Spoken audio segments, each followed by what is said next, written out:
where do you start? My goodness. So you're pregnant, perhaps you're maybe around the 6-month stage and you're thinking, I better get on with sorting this nursery out. The baby's going to be here soon.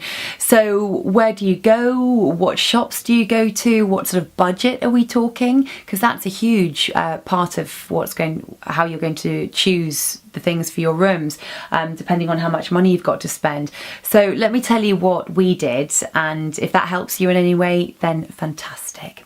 So Ikea changing table, great value for money, but the great thing about this is the actual size of it, the amount of space you're going to have to maneuver around, being able to have your nappies right there. You've got room for wipes, you've got room for things all around you, you've got shelving, but you've got space to have your changing mat lengthways, which for me is my preferred way of changing nappies. You'll find your own way, but that worked for me, because a lot of the narrow changing tables mean that you have to put all your storage underneath it, which is fine, but in the event of poo explosion, vomit explosion, you want to be able to grab things quickly. You don't want to be having to hold your baby on top with one hand while looking underneath and trying to find things. So this changing table really does work brilliantly. And when we move on from nappies, the front part actually comes off it, and it's just it's a shelving unit, which is fantastic because storage is so important. So that's changing table. Cots. Where do you start with that? You might have started with a Moses basket. You may have had a baby bay like me. But when they get moved into their room, you need a decent cot. So we actually got ours second hand, which was brilliant because it cost us £50 from a friend, which was great. The only thing we bought brand new was the mattress, and that's something that I would advise us for anyone. Babies, they're mucky little things. They're dribbling, they're being sick, there's poop and wee and God knows what else. So you don't really want to use someone else's old mattress because, even if you give it a clean, it's never going to be completely fresh for your baby, and it's a safety issue as well. So mattress was brand new. That was from John Lewis. The cot itself is from Izzy Whatnot. And as I said, we got it second hand for £50. Excellent. Check out Gumtree and eBay. Yes, it's wonderful to have everything brand new when you're having a baby, but the cost escalates so quickly. So don't be proud. Go second hand. And it's also, you're doing your bit for the environment too. Bonus.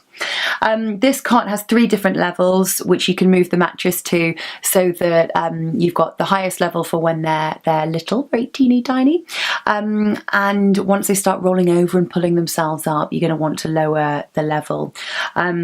So that's what this one does. And then what we're about to do, which I feel really sad about, is take the sides off and turn it into a bed.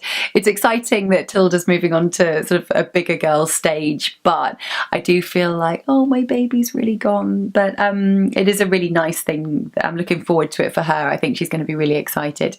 Cupboard space.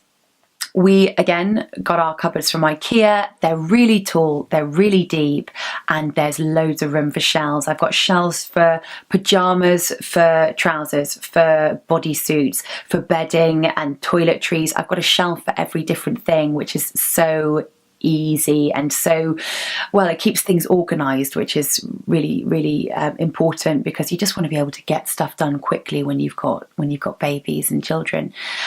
So these cupboards were really good. Again, we've got white cupboards, cupboard front doors, because that's what I like. I like it all nice and fresh and white. For decoration wise, we just went white walls so that we had the option to change, because we've got a wall sticker, which was really easy to put on. It was good value. I got ours from Peanut and Pip. It's a nice little owl sitting on a line of bunting. You can't really go wrong with that. It's all different colours. You've got blues and pinks and reds, so it's fairly gender neutral, which, I didn't really want to have a pink explosion. I knew we were having a girl, but I still didn't want to go too ridiculously girly, because it's just not us, really. Curtains and blinds, we went John Lewis. The blackout blind is fantastic. However, it does still let in light around the edges.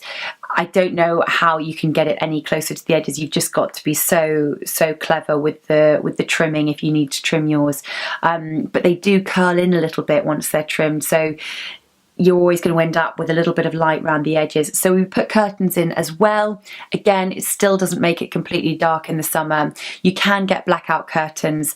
The only reason why I didn't was because they were just out of our budget. They were expensive, and once you've got a kid, your money is just running through your fingers. So it is one of those things that perhaps I probably should have just said, you know what, we really need to get the blackout curtains, but we didn't. And you know, at some point, if I've got a few extra quid, then I will probably replace them. So if you are in a position to get the blackout curtains as well, I would recommend it. Otherwise you end up having to put up extra blankets and things in the summer when it's really bright.